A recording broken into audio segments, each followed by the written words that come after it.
ko dun sa Red. Yung 3 kasi, mas damad-damad.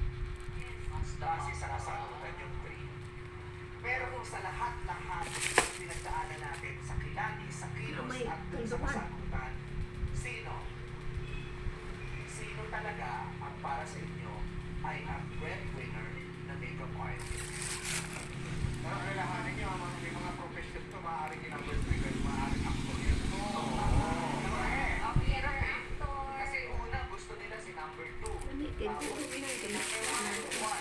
Tapos ngayon, ang piliin niya pa si number 3. Sa iba-ibang larangan, iba-iba nag-excel. Kinakausap ka ba natin? Tinatanong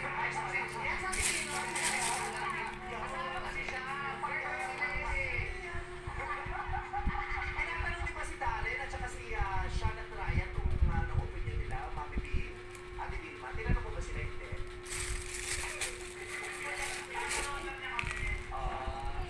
Hindi. Kuya, kung mag-advise ka na Ate Vilma, sino ba?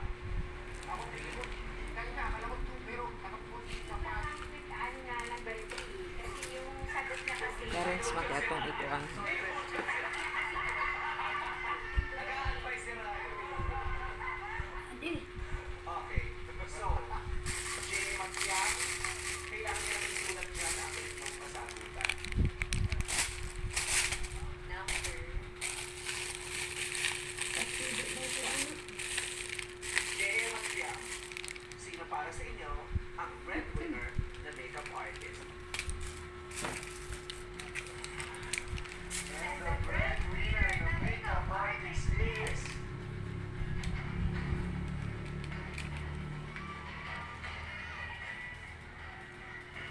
Number! Smile, smile ma, salamat. Na thank you ma. Na salamat. Ano ba? Ang sabi Salamat. ni Jay Magpiang, ang hindi ng gusto ni Ate Vilma. Dili.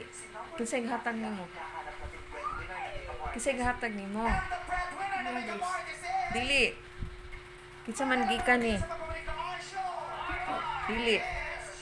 Oh, sige. Na. Salamat. Inagrakwa. Salamat Diyos. Di pa. Diyos, salamat Diyos. Ako'y bahin sa imong padala po Diyos. Salamat Diyos. Salamat kayo Diyos. Kuwang pa dito.